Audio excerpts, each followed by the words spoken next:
Welcome to Nick Saban Junior Sports Talk TV. Thank y'all for tuning in. Please like and subscribe to the channel.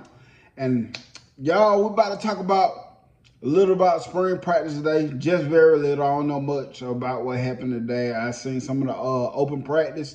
And we're going to talk about also what was one of the contributing factors to Coach Saban retiring. And about that, it's all of what I expected, honestly. To be honest with you, it's all of what I expected. But let's get into it. Please hit that like and subscribe button. Please do that. But I seen clips from the spring practice today, and I can say the way they are training, I seen some new stuff today, and I'm excited about it. I'm excited about it. You see the defensive backs out there, they're training with resistant bands on. They're going through the drills with resistant bands on and hands tied behind their back. Some stuff that we haven't been seeing in practice clips during the Coach Saban era, really. But it's some new stuff there, and I'm excited to see it. But the main thing I want to talk about is Justice Haynes has lined up as RB1 so far during spring practice. The former #1 running back in the country is having his breakout year.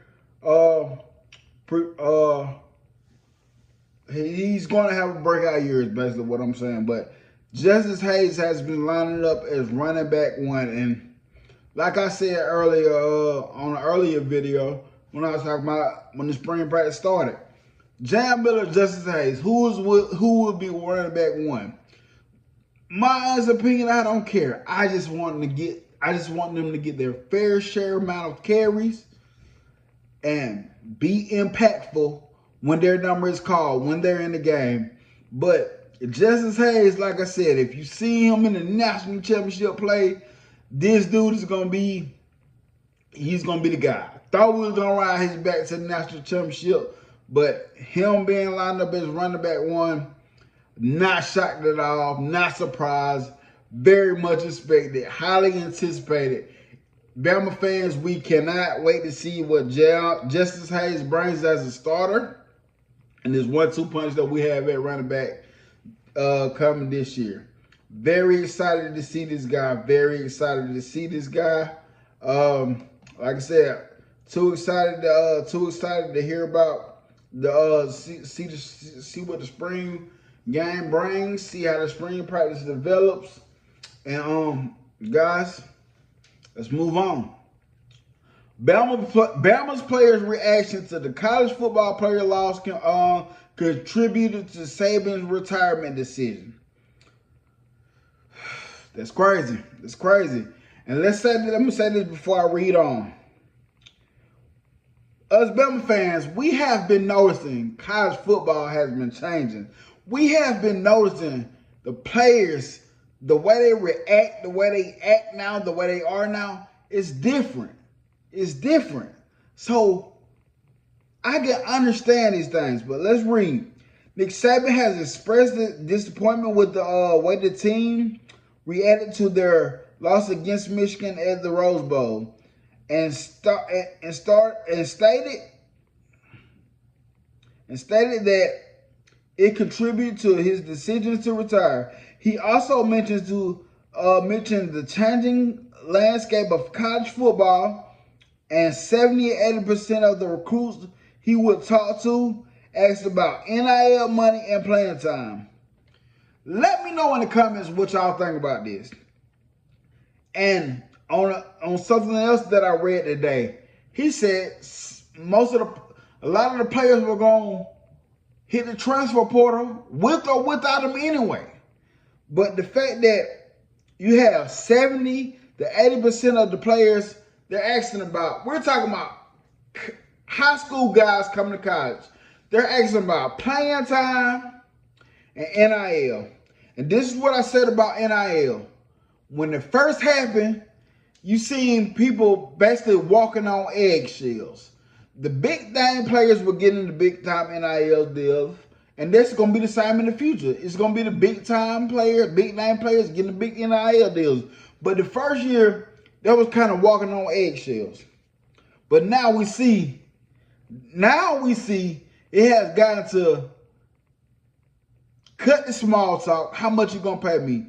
Forget all of that. Forget all that. Hey, this is Coach Saban from the University of Alabama. This is Coach Kobe Smart from the University of Alabama. This is Coach Ryan Day from the University. They're like, cut the small talk. How much are you offering me? How much are you willing to pay me? Because this university is willing to pay me this. Can you match that? Can you match it? What do you have to offer in an NIL deal? And we talk about guys that a lot of these guys are going to live up to their name. But also, it's a lot of them that's not going to live up to this hype coming out of high school. We're talking about true freshmen entering college, asking about playing time. This is not how the Alabama foundation was built off of promising playing time, paying players. Even though probably backroom deals were probably done, I'm pretty sure that's been going around. I'm pretty sure of that. But promising playing time, I can't promise a true freshman playing time because it's a very few percentage of true freshmen that really come out of high school with that capability to just come in and start. Not saying a lot of true freshmen don't come in and start. A lot of true freshmen do come in and start. But actually come in and start and make a big impact. Like a Caleb Downs did with Alabama. Even though he's going to Ohio State. But like a Caleb Downs did with Alabama. I can't promise. If I'm coach, that is something that I can't promise.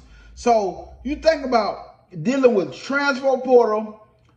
Now you have to recruit players that you just played in the playoff game with. One game with.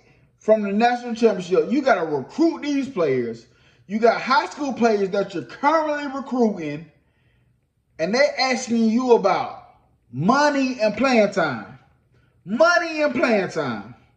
Whatever happens to coming in and working hard, this is what this is doing to the college football landscape. It's taking the hard work out of things. And listen, I'm not saying that these guys do not deserve to get played. But I really do not feel you should be offering big time money to true freshmen. These dudes, it's taking the work ethic away. And what I mean by that, these dudes are not even coming in working hard for nothing. We're paying kids to come to colleges $8 million in high school. They haven't taken a college snap down. They haven't taken a college snap in college football yet. And we're willing to pay these guys millions of dollars. And I think it's crazy because I always think about Blake Barnett. Blake Barnett, big time hot shit quarterback coming out of California that year. Jalen Hurts was his true freshman. What if Blake Barnett had NIL? Blake Barnett would have got NIL money that year. But he ended up being a bust. Came in the USC game starting, got benched the same game for Jalen Hurts. He transfers. He didn't do nothing at the next college he transferred. Transferred again. He didn't do nothing. I think he transferred a total of 4 times. And if NIL was around at the time, he would have gotten a lot of money for nothing. Ben Davis would have been one of those guys if NIL was big at the time. Ben Davis would have got a lot of NIL money, but it would have been all for nothing. Ajayi Hall is another guy that if NIL's around, he would have got plenty of buku NIL money for nothing. Think about how many guys come out of high school with all the hype that amounts to nothing because of the arrogantness, they're arrogant, they've been put on this pedestal for so long. It's taking out the hard work, and I get it. This is the new age of college football. But guys, this is all the things that I expected. The college football landscape has changed, and we can't do nothing about it but rock with it. Because we're going to be college football fans, we're going to be Alabama fans, but we got to rock with it. But Bama players' reaction to college football playoff loss contributed to Saban's retirement. And that's all of what I thought. That's a lot what I thought. Continue to have to hire coaches, continue to have to recruit the players on your team, and recruit high school guys that's asking about NIL money, promising players, asking for playing time, asking about playing time. You can't build a real product in today's college football landscape like you used to.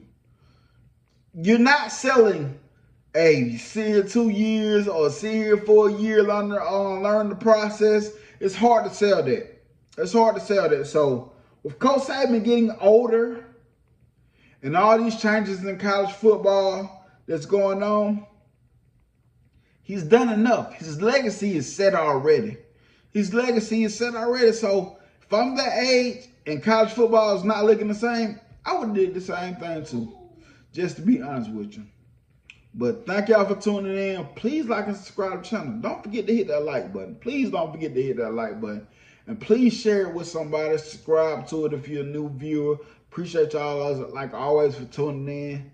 But roll tide, blitz, blitz, and I don't give a piss about nothing but the tide. Salute, and I'm out, baby.